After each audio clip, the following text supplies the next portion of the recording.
Day 8 of the Radville BMX 30-day, 30-bike BMX challenge. So excited today to introduce this classic 1983 Torker. This right here is an original, a survivor. We're going to talk about what that means, and we're going to talk about this bike and what this bike means and what it did for the BMX freestyle industry and the legendary path that this helped blaze. Let's get into it. So today we're looking at the 1983 Torker. This is an original and a survivor. So what that means is, and again, to the best of my knowledge and how it was represented to me, this bike has been intact since originally being introduced to the market in 1983. This particular model, serial number TQQ, is the starting number of it. And very few components have been changed on this bike, okay? So the accessories we're going to go through component by component and we're going to talk about it, but that's what we mean by original survivor. So I did not build this or put it together other than to reassemble the pieces after having been shipped, right? But it came to me complete, and I have every reason to believe that this is an original and the way it's matched up. So let's get into it and go through it. From the ground up, we have Yukai rims with sunshine hubs. Very correct for that era. 20 by 175. These are in the gold finish, so gotta like that. The gold playing off the yellow of the decals. Pretty cool. Pretty 80s, right? The tires, I'm gonna go with whether those are original or not is a little hard to tell. I've taken some close-ups of the stamping on the front tire, stamped motocross. Definitely got some dry rot. Definitely something that ultimately I would have to change out to ride this around, because I would like to ride this around. In fact, I want to use it in a BMX old school classic race coming up later this summer. But we'll talk more about that later in the series.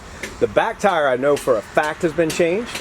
But it looks like it's a little bit more era correct, matching with the front. But to me, the tread looks a little bit more something that would have came out in the mid-school. Okay, now if you come to the midsection on the crank set, we have a Takagi, right? 180, so a little longer than I usually go with than the 175. So that's actually part of why I want to really check this out and see how the 180, if I notice the difference or not. But super psyched about it. You can also see the gold Shimano pedals, right? So these are definitely OG and legit and super nice. You can see the spider and chain ring, also correct. Coming up to the seat clamp. This is actually not, this is a replacement. I believe the original Tough Post just needed to be changed out. Actually, I'll show you that later in another video, but that was actually cracked. I think it had a, you know, my guess is somebody wanted to adjust the seat clamp and ended up beating it into submission in order to change it, but I don't believe the seat mast to be impacted by that. I think it was just the clamp, so that was a tough neck, and this is just a no-name brand gold one to replace it. Also probably old, but probably more repop, but yeah, I'm just not sure. You know, a lot of seat clamps from that era, so my guess is it's also old. And then the post, straight post with the seat. It looks like we got a Jaguar shotgun style seat. Super nice, super correct, right? Early 80s. This is ultimately the type of seat that GT ended up making famous, branding with the GT wings and logo. Ultimately, so super nice seat, super comfy saddle, so love that. Going up front again, the Yukai up in the front, and here you could see the gusset and the weld. One thing I noticed with the Torker, and I've also had a chance to take a look at an 81 that was actually redone, but what I noticed is the decal, right? It's kind of a large head tube decal.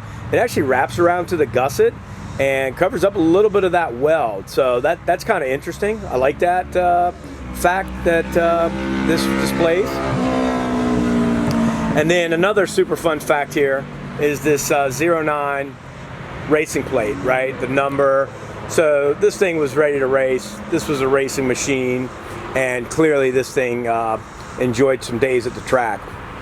So we have a rear brake, and that's a Diacomp MX 900 with the lever, and the pads look to me kind of interesting.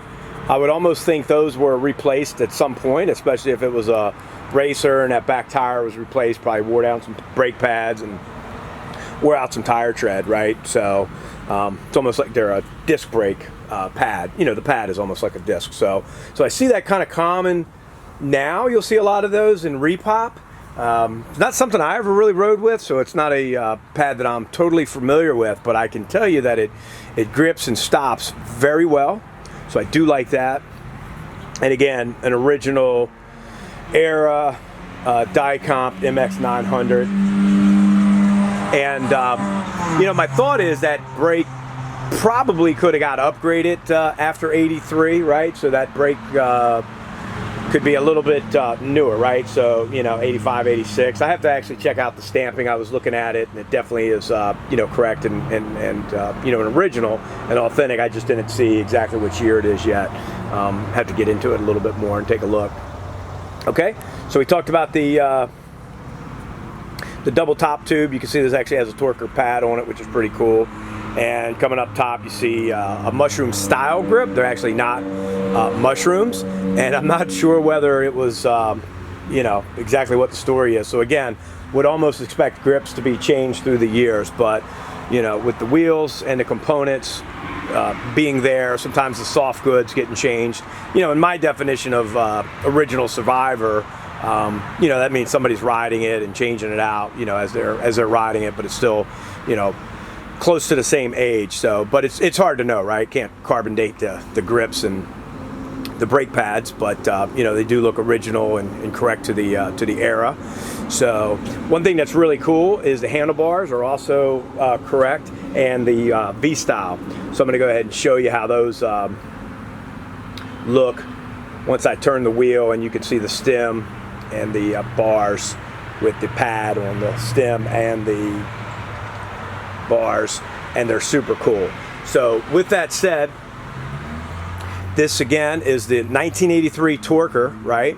This is the basically foundation of freestyle, because this bike is what Bob Haro used to ride and designed the Haro Master after. My understanding is the Master changed the geometry a bit more to suit his freestyle needs as opposed to racing geometry, but it was in fact the same manufacturing family and facility in California that produced the Torker frame and fork, and ultimately ended up producing the Haro Master early on for Bob Haro and Haro bikes. So really great, cool piece of history here. USA made, Southern California made, awesome bike.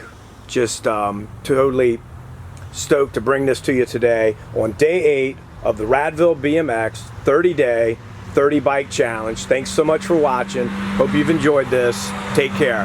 Bye.